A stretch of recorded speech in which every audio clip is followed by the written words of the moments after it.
मेरा व्यापार कमज़ोर है, मैं क्या करूं? आपका व्यापार कमज़ोर है तो इसके लिए आपको अब हम या तो आपकी जन्म पत्री से तय कर पाएंगे कि आपका व्यापार किस कारणों से कमज़ोर है, या आप किसी भी अच्छे ज्योतिषी से अपने कुंडली के बारे में परामर्श करें कि आपका व्यापार का स्वामी दशमेश कौन है, कहाँ बैठा है, किस स्थिति का है, मृतक है, युवा है, कुमार है, बालक है या वृद्ध है। जैसे आपके 10वें भाव की स्थिति है वैसे ही आपके व्यापार की स्थिति रहेगी।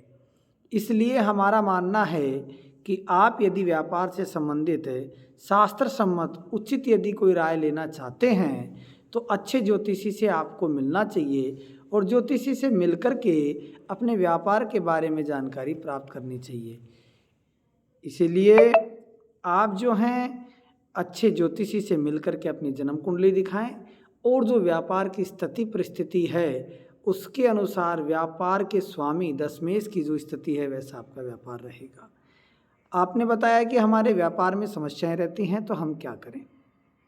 सामान्यतः व्यापार में आई समस्याओं के लिए आप जो हैं पूर्ण रूप से जिस भी व्यापार को करते हैं उसमें तन्मयता से कार्य करें।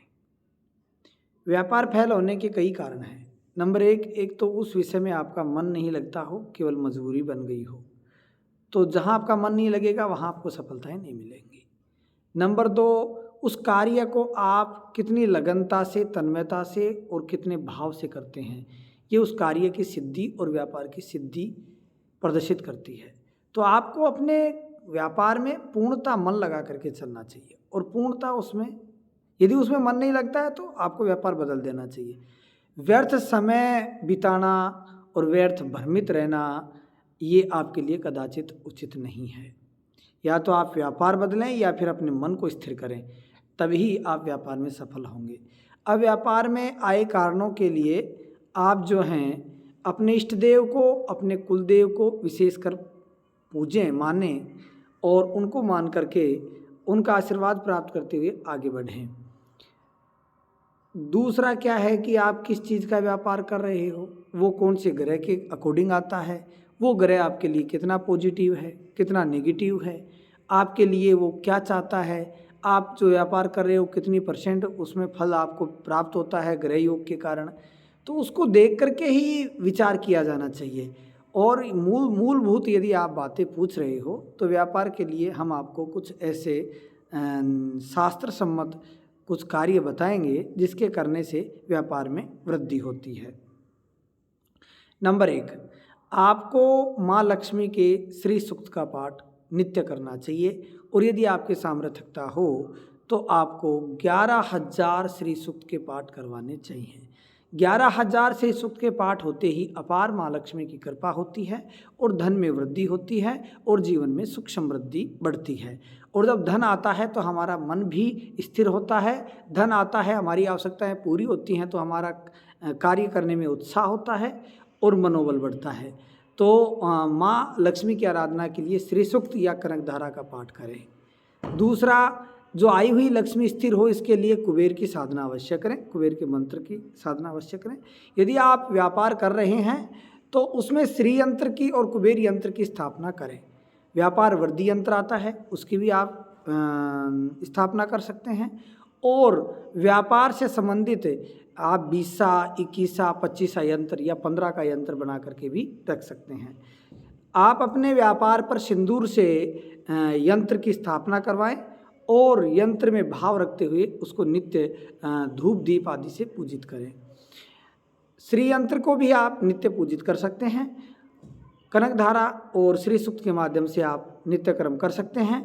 और अपार लक्ष्मी की प्राप्ति के लिए आप माँ लक्ष्मी की वैभव लक्ष्मी शुक्रवार के व्रत भी कर सकते हैं और माँ लक्ष्मी को शुक्रवार के शुक्रवार लाल पुष्पों से पूजा कर सकते हैं और व्यापार में आई समस्याओं से निजात पाने के लिए यदि आपको लगता है कि किसी ने मेरा व्यापार बंधवा दिया है, मेरे कर्म को भान दिया है, मेरे धंधे को भान दिया है, या मेरे व्यापार पे हाय दृष्टि पड़ गई है, क्रूर दृष्टि पड़ गई है, या लोगों की जो नज़र लग गई है, तो इसके लिए आप मारुति स्तोत्र का पाठ कर सकते हैं। अपराजिता स्तोत्र भी कारगर है। और इसके अलावा आप जो हैं गूगल का धूप और गो की गाय का दीपक नित्य प्रतिदिन जला सकते हैं। और यदि आपको लगता है कि ये समस्याएं अधिक हैं तो पूर्णिमा आप जो हैं तुलसी के 1000 पत्तों से विष्णु सहस्त्र अर्चन करें, या लक्ष्मी सहस्त्र नाम से लाल पुष्पों से अर्चन करें। यदि आप ऐसा 3 महीने तक करते हैं तो निश्चित रूप से आपके व्यापार में वृद्धि होगी और व्यापार में सक्षमता होगी और आपको व्यापार के प्रति सफलता मिलेगी। अब हम करते हैं छोटे छोटे टिप्स जो व्यापार के लिए लाभदायक होते हैं। नंबर 1, अपने माँ लक्ष्मी की फ़ोटो के पास कमल का फूल रखना, या किसी पंडित से शुभ मुहूर्त में एक बार पुनः अच्छे लाभ के योग में सिद्ध मुहूर्त में पुनः दुकान को साफ करके और उसकी दोबारा पूजा करवाएं, जिससे पूजा कराने से शुभ मुहूर्त में पूजा की हुई लाभ के चौगड़िए में यदि पूजा होती है तो वो आपके लिए लाभकारी होगी। अर्थात आप शुद्धिकरण के लिए एक बार हवन भी कर सकते हैं छोटा, और पूजन करा करके दोबारा स्थापित कर सकते हैं। इसके बाद नित्य जो हमने पूर्व में बताया है कि माँ लक्ष्मी, कुबेर जी और अपने इष्ट देव और कुलदेव की फ़ोटो रख करके उसको नित्य पूजा कर सकते हैं, और विप्रों के द्वारा श्री सूक्त कनकधारा का पाठ करवा सकते हैं। और इसके अलावा गो का घी का दीपक डेली जला सकते हैं, और भिन्न प्रकार से आप अपने व्यापार में वृद्धि कर सकते हैं। मन स्थिर करते हुए व्यापार की ओर आगे बढ़ें। हम भगवान से प्रार्थना करते हैं आपका व्यापार जो है आगे बढ़े। और यदि आपको विशेष किसी प्रकार की जानकारी चाहिए होती है तो आप हमारे YouTube चैनल सत्य दर्पण आपको अर्पण को सब्सक्राइब करते हुए उसके कमेंट्स के माध्यम से अपने प्रश्नों को भेजें। उत्तर हम आपको देने के लिए तत्पर रहेंगे। जब तक हम अगले वीडियो में नहीं आए तब तक राधे श्याम, जय श्री राम।